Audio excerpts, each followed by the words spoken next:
Welcome to today's webinar, Collaborative Commissioning, Rethinking How We Fund Change, hosted by Place Australia. My name is Brooke Boney. I'm a Gamilaroi Gomeroi woman and I'm a journalist. I'll be your host for today. Before we dive in, I would like to acknowledge country. Place Australia acknowledges traditional owners of country throughout Australia and recognises their continuing connection to lands, waters, skies and communities. We pay our deepest respects to elders past and present and extend that respect to all Aboriginal and Torres Strait Islander peoples. So broadly speaking, our discussion today will explore whether collaborative commissioning can help or hinder six major areas: building trust, including diverse voices, designing services around local needs, reducing duplication and simplifying funding, supporting small and community-led providers, strengthening governance and community capability, and finally, community capital building. So our questions are shaped around these core concerns. You can see them here on the screen, but let's dive into the conversation. Starting with this question: how are services designed with community in a collaborative commissioning model? So we're particularly interested in hearing about building relationships, balancing innovation with evidence-based models, and addressing equity issues for rural and remote communities. Luke, I'll go to you first. Thanks, Brooke, and good morning/afternoon, everyone, depending on where on the country you are today. Acknowledge that I'm joining from Turrbal and Yagara country today in Place's Brisbane office. And really excited to be in this conversation with everyone. So maybe to set some kind of set the scene, I think there's billions of dollars across Australia's social, human services and health system that lands in communities in a reasonably fragmented and top-down way. And that works for a lot of Australians. You know, backhand calculations, maybe 70 to 80% of service users. But we know that it doesn't work particularly well in two situations. So for communities that are experiencing really complex needs or disadvantage, and communities that are regional, outer regional, and remote, where service systems that are designed in places like Melbourne and Brisbane and Canberra really can't reflect the needs of those communities because of the unique challenges that remoteness brings. And in both of those circumstances, community have deep knowledge and understanding of the needs of their communities and the families and the children that live there. They have deep knowledge and understanding of the expectations of service users. Often those expectations have been not met, or people have been let down over years or decades in respect of the services that they have been receiving or not. And so there's a real need to think differently about how we engage different people in a process of determining how funding works and how a service system works. And that's really the fundamental principle of collaborative commissioning. How can we bring community service providers, government, philanthropy, government, other forms of government around the table and go, what's needed here? How do we put all of the agendas on the table? And how do we think about prioritising those needs and expectations of community members and service users in what's designed and what's delivered? Clayton, can you tell us what the experience was like working with the Mount Druitt community in the context of this question?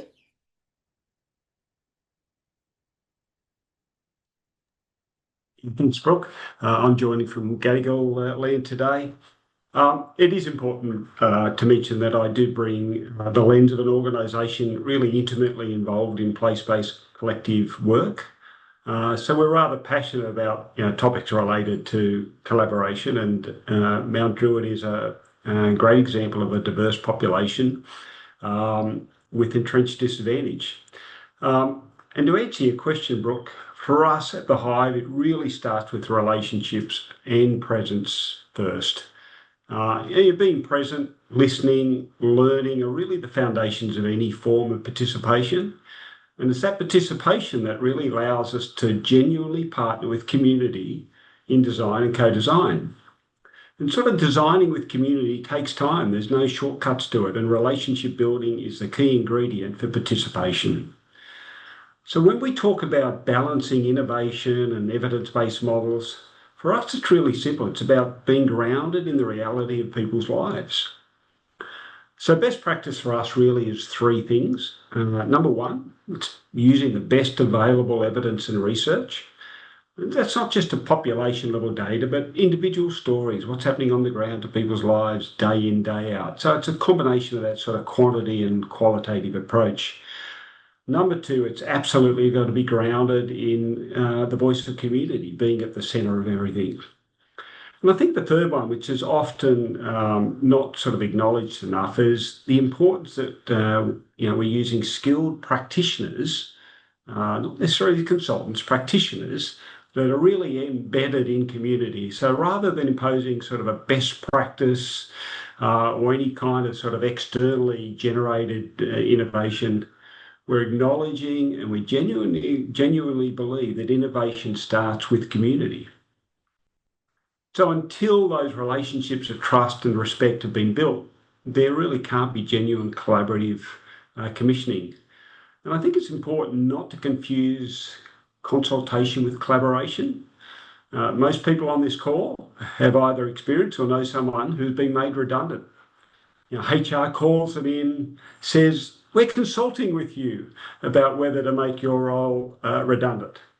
Then a few days later, a follow-up meeting, the boss comes in and says, well, I've thought about it. Yeah, you're made redundant. The BS meter is off the charts, right? And community also know the difference. Are they being consulted to tick a box? Or is there genuine desire for collaboration, co-design and power sharing? So we're really, really passionate about that in Mount Druitt. And, as we engage with so many different organisations that want to partner with the work in Mount Druitt, what we call the 2770 Collective, we really start with the conversation around, are you willing to leave your logo and your ego at the door? Oh, I like that. I haven't heard that before. Leave your logo and your ego at the door. I think that's a good motto. Alison, tell me about how you think about this from your perspective, which is obviously quite different from Luke and from Clayton as well. Yeah, I mean, in some ways it is. Other ways, listening to that postcode Clayton made me reflect on. I grew up in 2773, so not far at all from Mount Druitt in the lower mountains. So nice memory. I'm joining everyone today from Wurundjeri Woiwurrung country here in our offices in Melbourne. And yes, look, I have a perspective from the inquiry that we've just been undertaking here at the PC, looking at how care can be delivered, quality care can be delivered more efficiently. And one of the areas that we've looked at as ripe for reform is collaborative commissioning, because we know that it can enable more efficient and effective at a government end spend of money, because it is able to better target the needs of a community and meet those needs. So it's able to be responsive to those community voices and what's actually going on. But we also know when we looked at, and we received over 250 submissions and had over 100 meetings throughout the course of this inquiry. So we really heard from people who are doing this. And in all of the good examples, they have things that Luke and Clayton have both highlighted.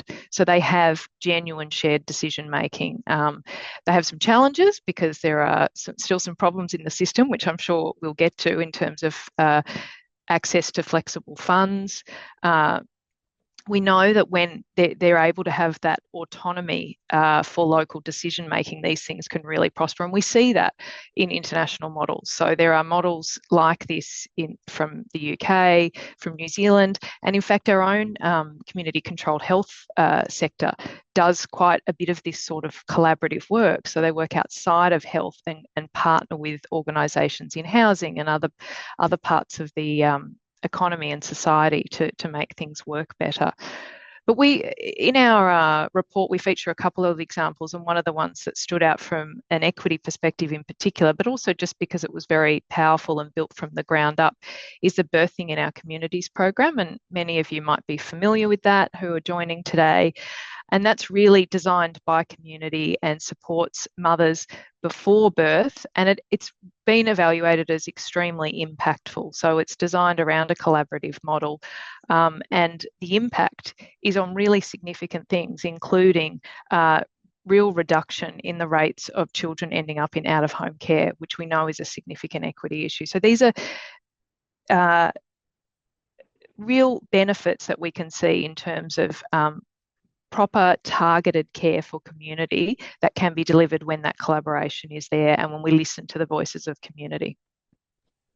I'm going to come straight back to you, Alison, for this next question, because I'd like to know, is collaborative commissioning another layer of bureaucracy, creating duplication and making coordination across jurisdictions harder, or does it help to reduce funding complexity and fragmentation across multiple levels of government and philanthropy? Such a good question, and I think if done well, it does the latter. So it's actually able to reduce that duplication. So what we have at the moment is a system where you have a local health network doing a needs analysis. You have a primary health network doing a needs analysis. So the local health network's doing it for the hospitals. The primary health network's doing it for primary care. Then you've got the Aboriginal Medical Service might be doing its own analysis of needs, or the community controlled health organisation in that jurisdiction identifying need. And they're not all joined up. Now, where they do join up, it's because of goodwill and excellent insight on the parts of the relevant CEOs who then come together and join and say, we should get together on this and reduce it. But there's waste there. So that's an area of duplication. We also know then there are gaps, because one might not be picking up on the needs in parts of the community who they're not necessarily fully engaged with, or just engaging, as Clayton highlighted, in a consultation. So we know that it also, it's been the goal of government that this should happen. So if you look at the plan for the primary health networks, it says that collaborative commissioning should happen. In the review of the National Health Reform Agreement that was undertaken in 2023, there was a really strong recommendation around partnering between the local hospital networks, the primary health networks, and the Aboriginal community controlled health organisations. But just saying that it needs to happen doesn't make it happen. So there are things that need to happen around facilitating that governance and unlocking some of the funding inflexibility, and also data sharing and a whole bunch of other things that we can talk about later, that will actually enable them to come together and do that joint procurement. So they're not each going out. Sometimes they're even in competition for the same service providers, which is silly, because the people who are receiving the services are the same people in that community. They're all just trying to be able to access services and identify them. And actually, if I can just touch on a real example from back before the primary health networks, when Medicare locals were a thing, they were the precursor, they were the first sort of organisation to try to do some of this commissioning, and it was to borrow from a model that had been used in the UK. The one that I was involved in, we had flexible funding in those days, so we could use it in different ways. And we had an excellent program where we sent out mental health nurses on certain call-outs with police, with St Kilda Police, and it reduced the rates of harm to people. It reduced the risk of people ending up being locked up for the night. It had a whole range of terrific outcomes, but then the program ended because the Medicare locals ended with the election of the next government, and so on. And this is just one example. There's numerous examples of these kinds of programs, but it's an example of what can work when entities, once state funded, once Commonwealth funded, can come together and actually have the flexibility to say, here's a challenge in our community, here's how we're going to address it. Look, is what Alison saying, was that mirrored on the listening to it? Do you think that that's sort of a common way to express what the experience is? Absolutely. And to pick up on Alison's point about efficiency and waste from a different angle, from the community perspective, there are countless examples, and probably many people on the line work for service providers that may have between 30 and 50 contracts or grants that are ultimately for the same thing, building stronger families and communities, from different providers and different government agencies at different levels of government. But that complexity in the funding system creates an exceptional overhead for service providers that estimates show probably take 30 to 50% of the cost of delivering those grants goes into reporting and managing different funding environments and working with different agencies. What I think we know, though, intuitively, even if it's really hard to do in practice, is that everyone is after the same goal: stronger children and families. And there's a system design element, which is how do we reduce the complexity in the way that the system operates and the money lands in service providers and lands in communities to improve outcomes. A very live example of this, a reform that the current government has committed to around the family and children's activity in DSS. 5 programs that are about improving the lot of families and kids and strengthening strong behaviours and relationships in families. Those 5 programs are very similar in lots of ways, very different in lots of ways. Many providers deliver all 5 programs in a single community. And I think there's an opportunity to go, how do we ask better questions about the way that providers experience that environment? And how do we ask better questions of communities about whether that system works for them? And that's what collaborative commissioning offers, is the strong governance that Alison flagged to say, how do we bring everyone around a table to go, here's what we're doing, is it working? Or in what ways is it working? In what ways is it not? How do we have conversations about stopping the money here or investing the money here or moving from provider A to provider B? And there are lots of great examples, and including the Family Responsibility Commission model in Cape York, which some people might be familiar with as well, where bringing community to the table has not been easy, and anyone that knows that works in this collaborative space would acknowledge that. But investing in that over time and building those trusted relationships that Clayton flagged in his opening answer really unlocks some really challenging conversations about, we know that this program is not working here, or we know that the way that the program lands here is creating waste and inefficiency. How do we engage community perspectives in a conversation around improvement? I'm interested to hear your perspective on this, Clayton, because I'd like to know sort of what that looks like in a practical sense, in somewhere like Mount Druitt. Because, we're talking about a complex, wicked problem that occurs in some locations like Mount Druitt, where there's a lot of duplication, there is a lot of money pouring into the community, and fragmentation does happen and agendas occur. So whether this really works at a deep level really depends on how it's implemented. We do hear a lot about, and Alison touched on it before, about the PHN models. Some of them are complicated, and it's a good reminder that structure alone is not going to fix complexity. For collaborative commissioning to really reduce complexity, especially in those sort of place-based models, in our view, it really has to be facilitated by an organisation or people closest to community. And we would argue that, a backbone organisation that's not focused on service delivery is probably in the best position to minimise complexity and fix mindsets and conflicts of interest.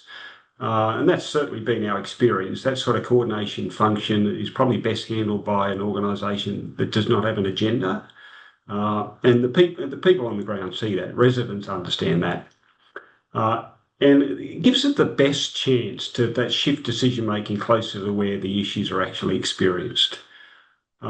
And if we looked at it from a collective impact perspective, this is where shared measurement, seeking to understand community aspirations, and really focusing on what are the high leverage activities that allows us to become really focused on outcomes for the community. And I think where sort of collaborative commissioning is likely to best focus is where the energy is coming from community. If it's coming from top down, the energy is not there, but it's coming from community. There's a chance for change. And finding the issues and drawing out this sort of community energy is really the key. So don't come to a community with a solution in mind and then try and whip up the energy. The community have sort of had their BS radar finely tuned. And really collaborative commissioning should reinforce the ways of working that have the deepest and widest impact. So it might not be the best approach universally, but it's very effective when there are wicked problems and genuine relationships on the ground that can be leveraged. And, I've been around different sectors over many, many years, and if collaborative commissioning is just another fad to be rolled out everywhere, it's likely not to do much good for community. And I think the real test of collaborative commissioning will be the results. Do communities see and feel the difference in their lives? Yeah, absolutely. Luke, I'm interested to hear what it was like interacting with people right across the country and hearing sort of what their shared experience was, because we do hear a lot about the primary health networks, and that is one of the sort of main examples that we use, and other bodies as well. But they're one step removed from community. So do you think that collaborative commissioning can genuinely support community to be at the center of design and decision making? Because that sort of autonomy and expression is key to this as a concept, isn't it? Yeah, and I think some of the common themes that we heard from community stakeholders and service provider stakeholders across those 53 communities that we engaged in the listening tour, Brooke. So I think fragmentation and complexity was a really loud message. And it's fragmentation and complexity without purpose, which I think is what people really see and feel. And then there's a flexibility piece too, which goes, many of the things that land in communities are one size fits all national programs that are designed with a particular place in mind, or a particular kind of place in mind. And then when you go to Kununurra or Ceduna or Cairns, those mental models don't quite fit the kind of community in place that shows up in different ways in a very diverse country that Australia is. I think to Clayton's point, I think that there is a risk with this conversation that it becomes very service-driven or provider-driven, and there's not the strong governance or mechanisms to bring community voice to the table. And that's been part of the innovation in Australia around collective impact and community-led backbone models. The Hive in Mount Druitt is one example of that. There are many others, including the Stronger Places, Stronger People communities, the Empowered Communities regions, many of the Communities for Children facilitating partners, which operate in dozens of communities across the country.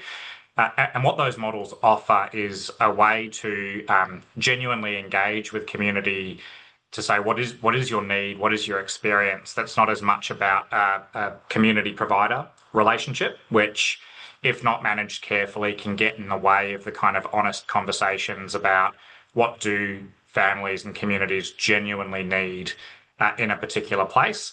Because often it's not the service that's on the table. And that's the power of a collaborative commissioning model, where you can genuinely engage in co-design and go, what does mental health support look like for young people in this community?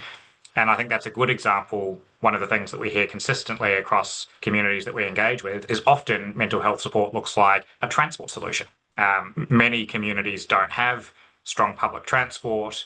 There's no support around driver education or driver licensing for people that are on low incomes or have challenging lives. So what does it look like for a commissioner to engage with young people and their families and go, your experience is that the lack of driver education or driver licensing support in this place is limiting your opportunities, is causing poor mental health. How can we think in different ways about how we use that money to support a driver licensing or education solution? And that's a real example. So our town, Berry, in the border of Victoria and South Australia, doing some phenomenal work with a group of First Nations young people around a community-led driver education and licensing model, funded through a mental health support program. Now, would that have been possible without models like collaborative commissioning? No. Would that have been possible without the kind of backbone role that non-service provider organisations offer? No. So I think that there are many different pieces to this. As Clayton said, we're in a wicked problem space. It's naive to expect that there'll be kind of a silver bullet or even a model that works everywhere in Australia, because that's the kind of thinking that's got us to where we are. But I think there's lots of examples across the country that show that when we genuinely approach this from the perspective of what does it look like to engage community well, what does shared governance and decision making look like, what does power sharing look like, we can unlock different kinds of conversations and create different outcomes. So, Alison, how then do we build in those sort of safeguards into the sort of the infrastructure of something like the primary health networks, to ensure that that community, the community does feel like they're at the center of the design and the decision making? Look, these are really challenging issues, and I think what Luke has highlighted as the real kind of the underpinning, the success factors for this to occur well are also the things that give funders, as in the governments, whether state or Commonwealth, concern about that, devolving funding to these other entities and saying, okay, you go and design and do the work. Part of that is because we don't collect good data. I think Clayton touched on this before. So we're not collecting data in a uniform way, or even there's not even a universal system for saying, well, what is it that we're collecting? Even our approach to doing needs assessments, a lot of that is desk-based. So even if there was a shift to doing needs analyses that involved the sorts of conversations that Luke and the team have been having to understand those very specific needs, that would allow for a richer kind of plan to go ahead. And so one of the things that we've looked at in terms of that governance approach is, well, what is it, if you are going to unlock some funding and make things more flexible and allow this more collaborative approach, what has to come back in return is increased transparency. There's got to be the accountability for what is for funding that is made available. But importantly, there's got to be a tracking of outcomes. And so we've said that funding should be unlocked if parties can come together, showing that they're genuinely engaging in shared decision making and coming up with a plan to target specific outcomes that are meaningful to that community. So it's not about a uniform approach in every catchment. Yes, there are universal principles and there are approaches to governance and to funding and to data capture that might be universal, and there needs to be a real uplift in that space, but it's not uniform. So it's not about saying you're going to do this driver's license program in every catchment around the country, for example, because that might not be a gap somewhere else. And so there's some of the things that we're grappling with.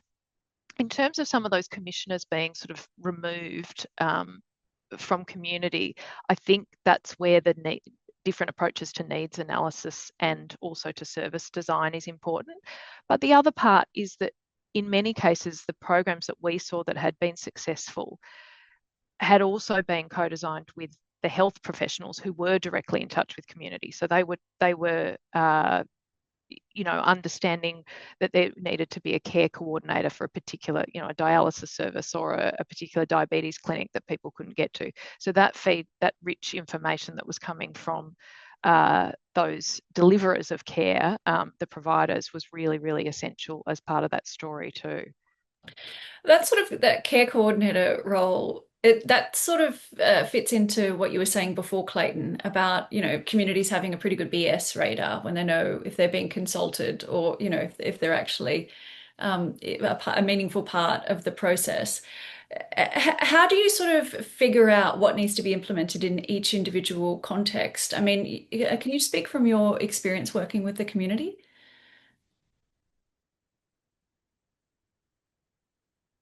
Oh, you're on mute. You reminded me before we started to watch that. I forgot.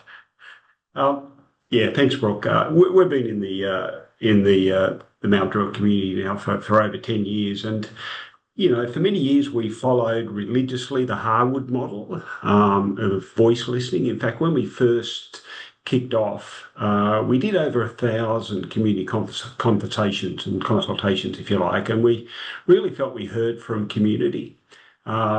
And we themed it, took it back to community, revamped it multiple times, did suburb level forums, etc. And we felt like we had a really good grasp of what the community issues were and where the breakdowns in the ecosystems were and where the bottlenecks were. And that helped us set an agenda. But I'd have to say that in more recent years, we've evolved our community engagement model. And I think to see true systems change in very vulnerable communities does require sort of a very, very specific focus around community engagement and relationship building. So somewhere like the Hive, we run on a budget around about 1.7 million a year. 60% of our budget is purely on community engagement, listening, and constantly just evolve in community. When I go and visit the team out there, and I've been doing it now for 9.5 years, I don't think I've ever gone into the office and seen more than one or two people sitting there. They're all out in community. It's full of engagement with community, where people are at, listening to community. So we've evolved that sort of style of listening. We've gone through the sort of the restructured approach, but in more recent years, it's quite surprising where we hear what the voice of community is all about. So often we take our meetings into clubs and pubs and we have a session in there and we chat to people after, and there's a sense of trying to understand where the real passion in the room is, what are residents really saying, what's happening on the ground, where is that sort of energy in community, and we can adapt. Whilst we've sort of set a fairly strong agenda around the early years and focused around particularly the education and health aspects, a few years my team started coming back to me saying, oh, we're going to do a community forum on housing, and we're going to do a community forum on playgrounds, and we're going to do some advocacy papers on transport. And I'm thinking, what's that got to do with the early years? But the reality is, because it's part of an ecosystem, you never know where the bottlenecks are for a child and a family. So it's really understanding what's at the heart of what a community is saying. And I think the most incredible thing is when you tap into that energy, that solidarity in community is a superpower. And we found recently that residents were saying to us, listen, we'd love to see our kids prosper, and we'd love to get our kids to be involved in this, and we'd love to get our kids to a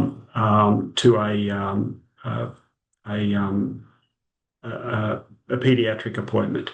But we just can't get there because of transport, the reliability and access. And they were passionate about it. So we started to dig into this a bit more. And before we knew it, we had 150 local residents sitting down with the New South Wales Secretary of Transport talking about the issues. And as a result of that, many of those residents are now leading workshops with bureaucrats to design solutions. I'm not sure we're going to influence the direction of the metro through Mount Druitt, but we're going to do a damn good job at revamping the whole bus network. And I think it's just a good example of where you need to lean in where the passion in community is, because if the passion there and the energy there, there's an incredible powerhouse to use. And it's rather a controversial thing, but thankfully, due to the flexibility in our funding, we actually resource community participation. So we're seeing that embedded participation through the whole approach in our community work. And many of these residents that we pay are now, collecting their own data and actively involved in advocacy, and they're part of leadership groups and learning how to advocate. And there's incredible power behind that. But to make all this work, and you need those local facilitators, those backbone organisations, and the sort of proper funding for community development.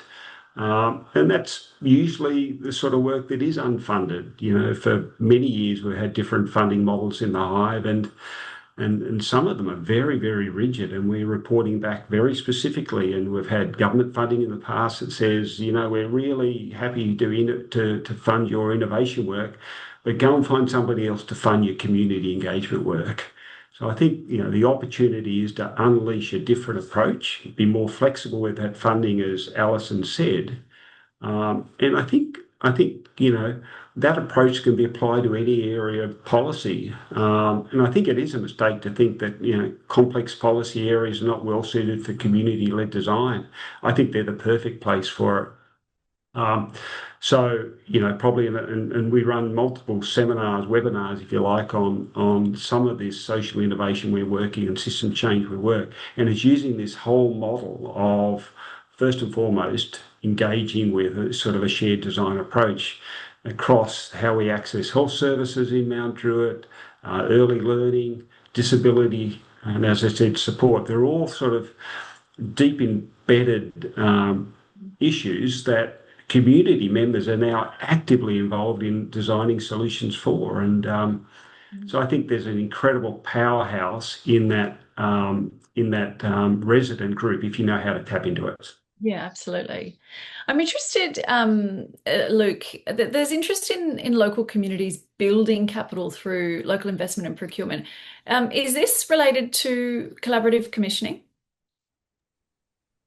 So I think they're different parts of the same ecosystem, Brooke. I think, what we hear across communities that we're engaging with all the time, and was certainly a loud message on listening to her, is communities want more agency, control, and self-determination in the way that they're able to, chart their own destiny and create positive, thriving families and communities that are really ultimately about growing up strong children. And I think there are different models that exist across the country ultimately that are supporting that same outcome. Collaborative commissioning is one. I see in the Slido, people have asked questions about relational contracting and shared decision making, community capital. I think these are all different parts of the toolbox, and they can all be used in different ways. And to an earlier point that Alison and Clayton have both made, I think it really depends on the context and the community and the need to determine what is the right way to approach this problem. I know a community well in the west of Victoria, where they have a very small number of children that are available to participate in early years education, and so it's a thin market. It's not attractive to a lot of providers. They've tried to engage in commissioning conversations or collaborative commissioning conversations with PHNs and state government and national government and have been knocked back. They were able to unlock a different conversation by going, what does it look like for this community to purchase a childcare centre and run it as a community-led model and build an asset or community capital in that way? So I think there are really strong examples in different different pathways and that choose your own adventure. I think it's always important to have a diversity of models on the table, and part of our role at Place Australia is to work closely with communities to help them figure out, which trajectory they want to go down, what kind of solution looks best to them. I love how you've described that, because it's not always about asking for things from different levels of government or philanthropic organizations. It's about making sure that things get done that need to be done. I love that way of thinking. I just want to remind everybody that we will be moving to the Q&A section of the webinar in about 15 minutes. So if you haven't already, just scan the QR code on the screen to access the Slido, and then you can contribute a question or vote for the ones that you're already interested in. Alison, I'll take that question to you now. How do you see building local capital and investment and procurement relating to collaborative commissioning? I mean, I think this is not something we looked at in our inquiry, but it's definitely, it pops up in examples that you see. So, Luke gave some, Clayton's work is very much embedded in that, having the local community involved in decision making. And we've seen models where local community have identified, for example, that they're lacking a particular health professional, a general practitioner. This is when and this is the beauty of Australia and some of our more remote and regional locations, is then the community says, well, what are we going to do? We need to have a house available. we've got to make it so that someone wants to come and live here, and they're actually community-driven initiatives. So there are numerous of those examples. I guess what I would observe through our work is often these happen in spite of, not because of, some of the systems that we have set up. So if we do want to be able to replicate these successful community-driven examples elsewhere, even and including in urban areas where there's also often significant challenge, but for different reasons, we do need the systems to support that. And I notice a lot of things going up in Slido around capability at government level to support this sort of skills uplift and learning about these things and how we share these stories. And I know Place has a big role in doing that so that that messaging comes back. But yeah, I think there's lots of ways this could go. Our focus was to start not small, but to start in that health space, get that kind of humming, and then allow for the expansion out to greater collaboration. Clayton, how do you see the concepts sort of interacting? Do you think one is born out of the other, or do you think that it's sort of necessary for your communities to be constantly looking for ways to get things done? Absolutely, Brooke. I think both Alison and Luke are quite correct. There's multiple ways to skin this cat, but there is a danger here that we let governments off the hook and we're expecting communities to take too much responsibility. I think at all times we should be aiming to partner between communities, and ideally 3 levels of government. Philanthropy, you want to come on board too, that's great. But there is a fundamental responsibility held by governments for the well-being of their citizens, and that includes the capital needs of communities. So I think communities should be leading the way in deciding how to deploy capital. But if it becomes a competition for capital between different communities, that's not a great step forward. Luke, I'm interested in your take on this. Given this is your baby, you've done all of the listening to, exactly sort of what the pitfalls and the strengths are. Do you think that collaborative commissioning could tend to favour larger providers? And if so, what are the mechanisms to support those smaller, more local providers? How do we prevent that from being an issue? Yeah, I think it is a real risk, Brooke, and I think the service sector in Australia over many years, and this is a finding in the PC's draft report into the care economy. It was a finding in the previous or the first Albanese government's review into Workforce Australia, is that we've seen market behaviour over decades consolidate at the larger end of the spectrum in terms of service providers.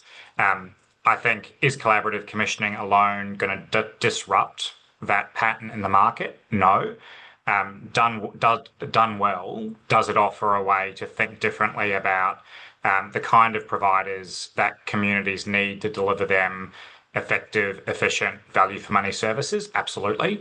And again, I see some questions in the Slido about the role of Aboriginal community controlled organisations in this space. And I think a lot of the time what you see when you engage Aboriginal community in the design of services, in grant making decisions, in conversations about holding providers accountable, is that there often is a shift either to smaller mainstream providers or to Aboriginal community controlled organisations. That's not a uniquely First Nations conversation either. In lots of other regional, outer regional communities that don't have large First Nations populations but might have other multicultural communities. I'm thinking of Warrnambool on the top of my head, where there's a large Nepalese community, for example. Really active conversations about how the service provider that provides settlement services and family relationship services to that community has sufficient understanding of their needs, has the cultural capability to be able to provide those services. And if it's a single provider that's running family and relationship services from Melbourne, then the reality is that they're never going to be able to meet the diverse needs of regional communities across Victoria.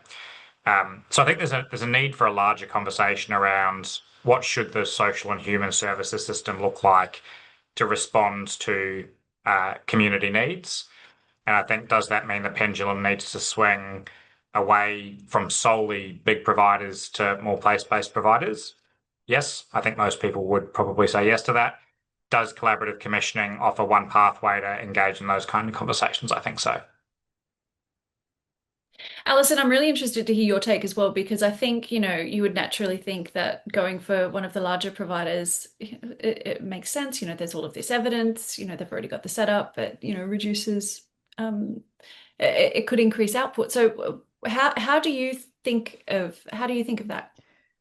I mean, I think the points that Luke has made are really important. And the other thing that I would add to that is the short-term contracts and the notice period of contract of funding renewal can sometimes drive continuation with large providers. So I think Luke made the point at his opening response to this question about under the current system, where we don't have a lot of formal collaborative commissioning, it probably does favour larger providers. So that is kind of the current system, and I think those the approaches to funding do that, because there's not a lot of flexibility. So if for example, you're a primary health network with a large and diverse catchment, which some of them are really big population-wise, but with even when you just go to the different local government areas, really different. So in one local government area, you can get in to see a GP the next day. In the next one, it's a 6-week wait if you're lucky. But they're sort of big and diverse, and with additional needs in terms of language services and so on. And so the ability to then have flexibility to commission quite specific services in those smaller, I guess, sub-catchments within the bigger catchment, if you like, is what is needed when you're talking in this more kind of collaborative space. And that is, I mean, it's interesting though, in our inquiry, we didn't hear from small providers saying that this would be a challenge. In fact, quite the opposite. It was other things like the lack of the authorising environment and the inability to have flexibility or pooling of funds, some of the lack of capability and interest from some of the partners, some of the bigger partners as well. These issues that we've talked about around data and access to information about communities, but also as I said, no sort of systems requirement or incentive for those partnerships. They were having to be done outside of current arrangements rather than supported by current arrangements. So I think there's a lot that could benefit if we were to go down this path. Mm. Clayton, I'm also thinking of the 1,000 conversations that you had with community around exactly what it is that they wanted, and I think that feeds into this dynamic as well, and cuts through a bit of that tension. I think so, Brooke. There is definitely a risk that it does favour large organisations that have already got well thought through funding structures. And again, this is where I think a dedicated backbone becomes really important, because it's grounded in place. It's not delivering existing services. It can facilitate those relationships and do the mediation required between the large and the small organisations. So, that backbone organisation can then create the governance structures to make sure funding doesn't get swallowed up into large organisational budgets that maybe lack sort of transparency and trying to work out how local impact can be hard to see in some of those large organisations. So I think it's a great step forward, but irrespective of whether we're talking about collaborative commissioning or not, any granting process should allow for an opportunity for small as well as large organisations, and that's certainly the conversations we've been recently having with DSS around their grant funding process, and we've encouraged them to prioritise funding for organisations already working in that community. They should be asking whether the organisations have mechanisms to engage local residents, asking whether the organisations, how many local stakeholders they've already partnering with, and the point I made before, how many hours they spend in community, out of the office, engaging with local stakeholders where the rubber hits the road. Yeah, absolutely. I just want to give everyone a 5-minute reminder that we're going to be moving to the Q&A section of the webinar shortly. So make sure that you get those questions through on Slido just using the QR code on the screen to access that. So you can contribute a question or you can vote for one of the ones that's already there. Okay, final question from me today. What governance and accountability mechanisms are needed to ensure that collaborative commissioning works with communities, and how does this differ from the current system? Luke, I want to hear from you first. Thanks, Brooke. And I'm going to answer this one with an example that's not directly collaborative commissioning, but I think speaks to what's possible here if it's done well. Many on the call will be familiar with Maranoka, which is the Stronger Places, Stronger People backbone in Bourke in New South Wales. And Alistair Ferguson there, the backbone lead, who's been there for a number of years, makes this beautiful distinction between key performance indicators in service provider contracts. All of us are familiar with KPIs. We have them in our workplace. We have them in other contractual agreements that we have in our lives. And they are the things that are the beating heart of contracts between government and service providers as well. Not saying we do away with them, they're important, but Alistair talks about the distinction between KPIs and what he calls community expectation indicators, which should be actively built into both the contracts that providers have with government about delivering services in Bourke in this instance, but also offer different conversations or open different conversations about how do you engage community in conversation about those expectation indicators? What does it look like for the grant manager to fly from Canberra or Macquarie Street in this example to sit down in Bourke on an annual basis with families and children and the service provider and Alistair and members from the Bourke Tribal Council to go, what are these community expectation indicators and the way that we're performing against them tell us about the way that this contract is going in this community this year? What are the hard conversations that we need to have with each other about what changes, what doesn't? Is it a new service provider? Do we need to be doing advocacy for different kinds of funding or a different program need? Do we need to be increasing the flexibility of this particular program or agreement? And to the earlier point about, communities have a good BS radar. Communities are also very good at saying these bureaucratic guardrails don't make sense to us and they don't work here. And we don't really care very much about the distinction between this and that doesn't work for us. So being able to have the structural mechanisms to have those conversations is really important. And I think Maranoka is a good example of going, how do we simplify that and go KPIs and community expectation indicators? And even something as simple as that can then offer us to build out to more established governance in the space. Alison, I'd like for you to answer that question now.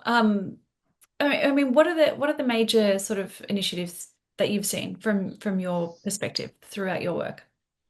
Yeah, so I think, there does need to be the reform that's been recommended for some time, which would build in a requirement for that collaboration for those that are procuring and commissioning health services. And that needs to be built in, but also have some, I think there was a question on the slide about how to get those parties together. And there needs to be some incentive, as in to unlock the flexibility of funding, or at least allow them to pool the funding, but also in order for them to access additional funding to do some of these innovative initiatives and more targeted programs, they have to have come together and done that joint planning and genuinely engaged with community, genuinely engaged in partnership with the Aboriginal medical service that's there, with the community-controlled health organisations, in a manner that is consistent with the national principles on closing the gap. So it's got to be done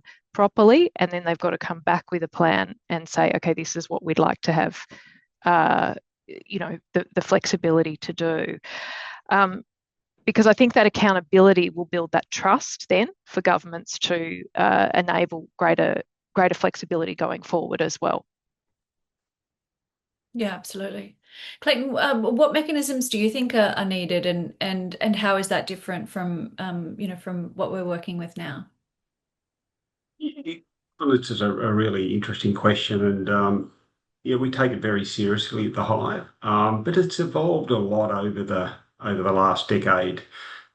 We do have an overarching governance group. We call it the Collective, 2770 Collective. This sort of group maintains continuity of practice and really alignment across our focus suburbs that we work in. But then at a suburb level, we have community-led governance groups, which really hold accountability to local services and local priorities. Um, and I think the really interesting thing that's developed over more recently, and it's through sustained engagement, we've actually developed a local resident leadership group, and that integrates into our collective governance group. So we're constantly hearing from residents, not just a bunch of service or community organisations charting the course. The other interesting thing, and this is pretty new to Australia, but we were able to secure a bunch of us community organisations in Mount Druitt a pilot funding model with the Paul Ramsay Foundation. We call it our network funding. And so we're working together on how to spend those dollars for the better of community. So we've actually added another layer. We call it the oversight group, and also an on-the-ground strategy and advocacy team who actually sets the strategy with community. They determine the budgets and implement the work. And this is very intentionally different from traditional hierarchical models, but also how we do things with our existing partners. And really, strategy needs not to be set from the top and delivered downwards, but from the bottom up. So we're very excited about that. And it's about understanding how to share power with other organisations and with community. And it does require inverting some of the usual governance approaches. Yeah, absolutely. Well, that was the last question from me. So thank you so much to the panel for your insights and discussion. It's valuable to have panelists that can speak to how this affects the systems connected to place-based work, as well as what it looks like on the ground for community organisations. So we are going to move to the Q&A section of the webinar now. We have got more than 50 questions up, and we're not going to get to all of them, but as I said, we will endeavour to answer as many of them as we can after this webinar. We'll chuck them up, so we'll let you know where to find those. But now to the first question, and this one is for you, Luke. Is collaborative commissioning the same as relational contracting, and how can relational approaches support reduced turnover of trusted community services? Thanks for the question, Brooke, and apologies that I'm about to batter everyone's ears with jargon. So I think, no, they are not the same thing. I think our emerging view at Place Australia is that they are different points on the same spectrum. So we move from relational contracting at the least intensive end to something like collaborative commissioning. And then at the most intensive end, something that we haven't spoken a lot about today, but Clayton mentioned at the very start of the webinar, which we might think of as shared decision making. And really it's about the intensity of partnership and relationship that a purchaser or a commissioner has with the end beneficiary or the people that the service that they are commissioning is looking to benefit. So that's probably the first part of my answer. The second part, I'm going to butcher a metaphor. So we might think of relational commissioning something like me engaging a builder to build a house, right? Really tight on outcome. We're both clear what the outcome is. That outcome can be specified in the contract. Luke wants a house to be built at 10 Smith Street. We need that done. But the contract can be really loose on process, timeline, cost, other things that might need variability in the production of that house, because there's uncertainty in that process. So tight on outcome, much looser on process. That's much different to a collaborative commissioning process about me building a house, which might involve a project manager, a builder, an architect, me, my wife, my mother-in-law, who might live with us in a multi-generational setup, all of whom sit around and go, what is this house that we want to build? All of us have authority and decision making to be part of that process. So I think relational commissioning or relational contracting is often a more flexible relationship-based dynamic between purchaser and provider, and I think we should be doing that in lots of settings. Collaborative commissioning is much more cross-sector. It's much more structured. It's much more about bringing different perspectives and experiences to the table. And I think it is more intensive as an option for the government or other purchasers to engage in. That is an excellent analogy. And I like that you included the mother-in-law as well. You can't forget the mother-in-laws. Clayton, this next one's for you. How do governments build their capacity to do commissioning and balance their role as a funder of existing services while new design work is being undertaken? What structures and behaviours need to change to enable government to genuinely learn and respond? Brooke, I think it's really quite unbelievable. We would not be having these conversations today that we had 5 years ago. I think our governments are doing a tremendous job leaning into this work and understanding, and well, just seeing it all over the place at local, state, federal engagements. I think again, the Hive regularly runs webinars about our work, and we talk about this work in detail. We ran a session just with DSS a few weeks ago, and we had 82 participants, and they just were all ears. They wanted to know what was going on and understand things. We go and talk to them face to face. They're just full of questions. They're leaning into the conversation. They're doing exactly what we want them to, listen and understand what's happening at a local level. So I've seen many, many examples across state and federal around how they're starting to change the way they do things. I mentioned New South Wales Transport, their willingness to co-design. We've done a lot of work with New South Wales Birth, Deaths and Marriages around access to birth certificates. And another wonderful example is with New South Wales Health around our checkups before school.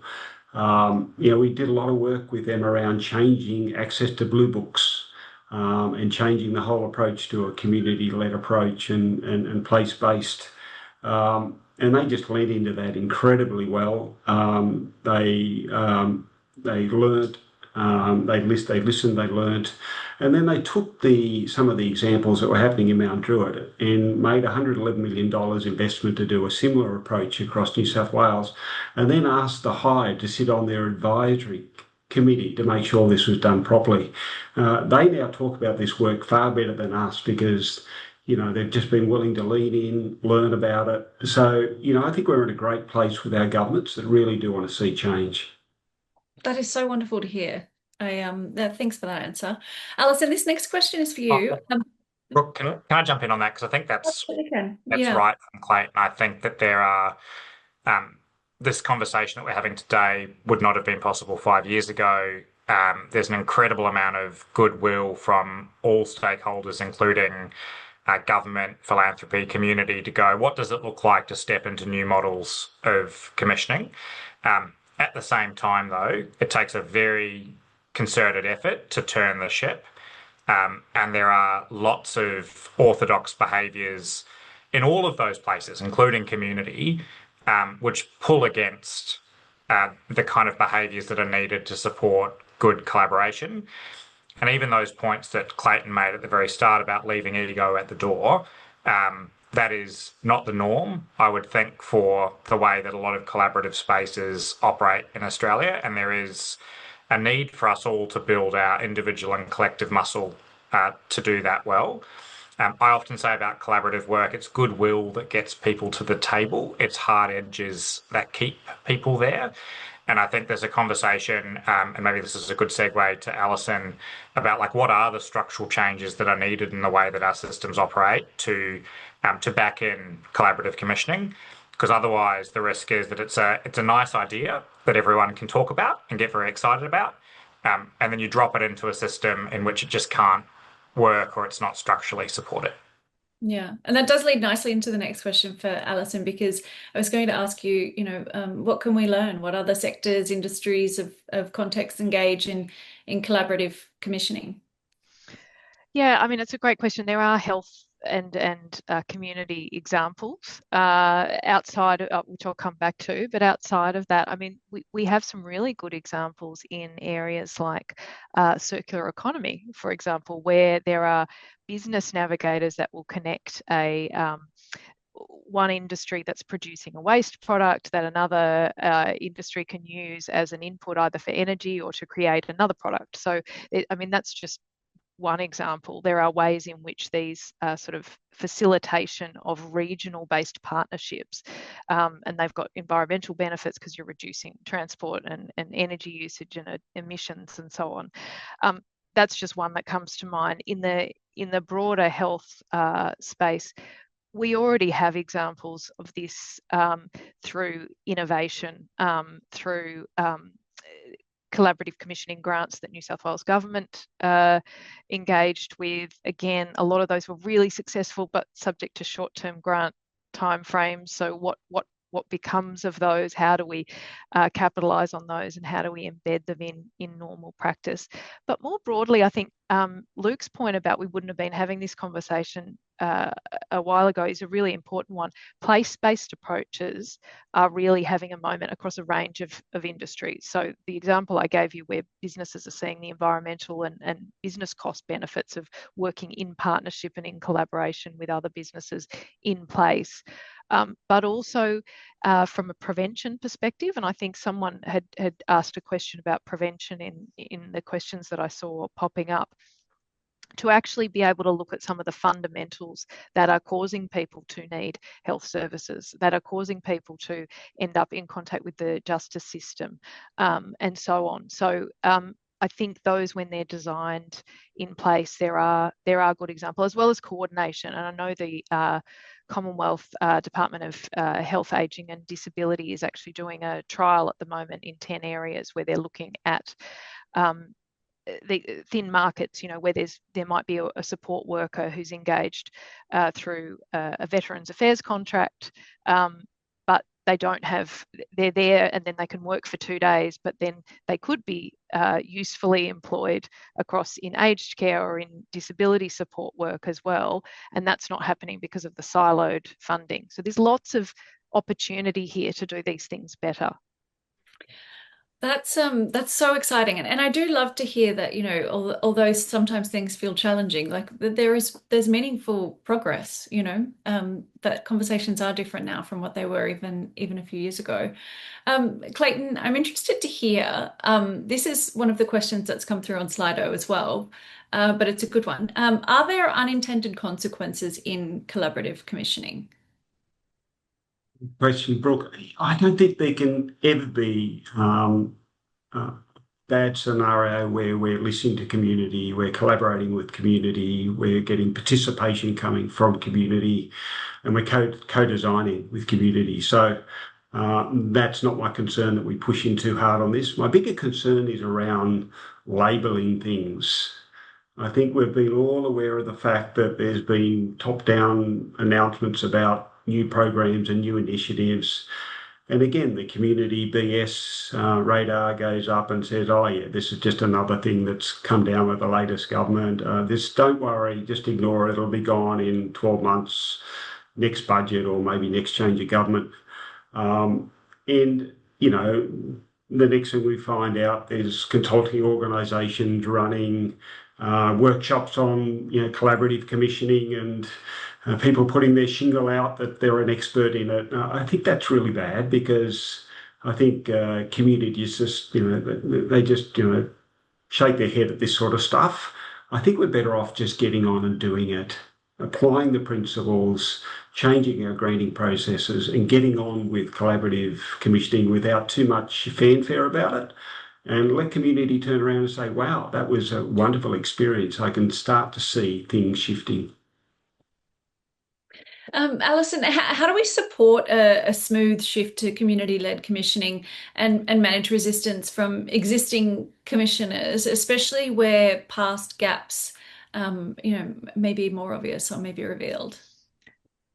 Yeah, I think that's an interesting framing, because I wonder if it is a total shift. I don't think we want to turn the system necessarily on its head. I think there needs to be collaboration between those who under current requirements hold the funds and community. So the collaboration is a genuine one. It's a shared approach. I don't know that we want to talk about a shift. I'd be concerned about that because I think we've got so far to go in terms of even just embedding the structures that will support collaboration beyond goodwill, as Luke's highlighted. So yeah, I think there's some steps. It's more a slow, it's an incremental change, I think, rather than a big shift. Yeah, absolutely. Luke, how can localized place-based providers address workforce challenges and the need for resources to support better service design and delivery? It's a great question. And I think part of this is a recognition from funders that price should not be perhaps the only or the prominent motivator for the way that they think about the selection of a successful provider. And to our earlier conversation about the amount of waste and inefficiency in the system, collaborative commissioning models can free up resources for additional investment in what's actually needed to deliver those services more effectively on the ground, which might include additional funding for workforce, might include, as Clayton's flagged, additional funding to be able to remunerate or compensate community members for their active engagement in a co-commissioning process, which is work and shouldn't be done for free. So I think there are ways of going, how does this unlock different kinds of efficiency gains in the way that the funding model operates so that providers aren't spending 40% of their time inputting data or filling out forms that really go nowhere at the end of the day. It's performance accountability rather than real accountability, that there will be money for the kind of things that smaller providers need to have to operate effectively. And I guess a really live example of this, it's unusual for me to get to the end of a webinar and not have mentioned New Zealand, but the Social Investment Agency in New Zealand is doing some very interesting work about how to work with providers that are managing multiple contracts, so 40, 50, 60 contracts. And in New Zealand, it's a slightly different environment because it's a single purchaser. It's one layer of government, single government. And the Social Investment Agency is working on the government side to go, why are we requiring these providers to submit 60 annual reports to us about the way that they are delivering these 60 grants? Is there a way that we can instead work together back of house to go, what do we need as a government from this provider to give us assurance that they're delivering the services that they're responsible for in a safe, quality, impactful way? And there are some phenomenal stories of the impact that reduction in reporting has had on local service providers. Often those are iwi or Indigenous-led providers in New Zealand that are not big national providers that have been spending so much of their time on that reporting work.